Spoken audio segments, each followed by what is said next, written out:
পাবনা মানসিক হাসপাতালে ভর্তি হতেও ঘুষ দিতে হয় রোগীর স্বজনদের, যার পরিমাণ ৩ থেকে ৫,০০০ টাকা এমন অভিযোগ করেছেন ভুক্তভোগীরা।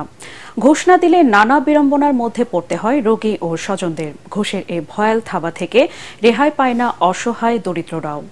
মানসিক হাসপাতাল নিয়ে মনির হোসেন তপুর ধারাবাহিক প্রতিবেদনের আজ দেখুন দ্বিতীয় পর্ব। পাবনার রূপপুরের বাসিন্দা তিনি। বিয়ের কয়েকদিন পরেই জানতে পারেন তার স্বামী মানসিক রোগী।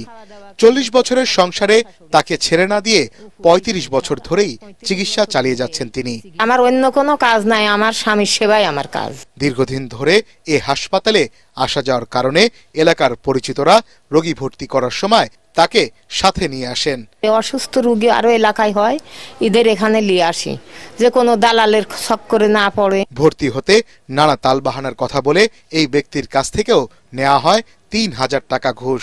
তারপরও তার ভাইকে ভর্তি করার জন্য অপেক্ষা করতে হয়েছে। ওয়ার্ড পর্যন্ত যাব, একজন খাতা সহ নিয়ে যাবে। ওয়ালটন এসিতে ইনস্টলেশন একদম ফ্রি।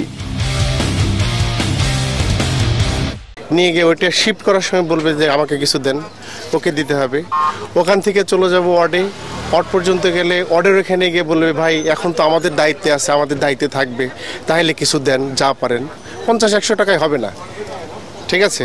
মানে বিষয়টা এরকম যে তারা আসলে আমার কাছে টাকাটা পায়। হাসপাতালের কিছু কর্মকর্তা ও কর্মচারী ঘুষ নিয়ে রোগী ভর্তি করান বলে জানিয়েছেন স্বজনরা। ঘুষ লেনদেনের এই রমরমা বাণিজ্যের কথা স্বীকার করেন স্থানীয় সংসদ সদস্য গোলাম ফারুক খন্দকার প্রিন্সও। রেট মাঝে মাঝে দেয়, কিন্তু আবার ফাঁকফোঁকে দেওয়া চলে আসে। আমাদের এটা সমস্যা, ঠিক এটা অবশ্যই বন্ধ হওয়া উচিত। এটা নিয়ে অনেক মারামারি হয়েছে, কিন্তু আবার পাল্টাপাল্টি মারামারি হয়। কিন্তু এছাড়া বকশিসের নামে নার্স ও ওয়ার্ড বয়দের চাঁদাবাজি তো আছেই। দিয়ে গেলাম ২২০ টাকা, এই অবস্থা নাই তো পয়সা, নদী ভাঙ্গা মানুষ। অভিযোগ রয়েছে আনসারদের টাকা দিয়ে অনায়াসে যে কোনো সময় ভেতরে প্রবেশ করতে পারেন দর্শনার্থীরা।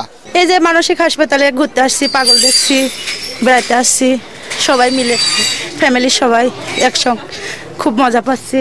অনিয়মগুলো বন্ধে কার্যকর ব্যবস্থা নেবে প্রশাসন, এমনটাই প্রত্যাশা সবার।